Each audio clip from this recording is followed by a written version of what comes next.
Expert? Ay, yun na. Tumunog na yun. Simbolo ng iyong pagmamahal.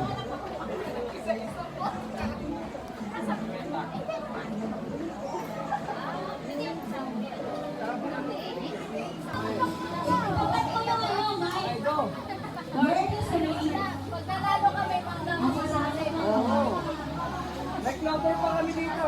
Bibigyan namin. Bibigyan namin, bayaran mo lang.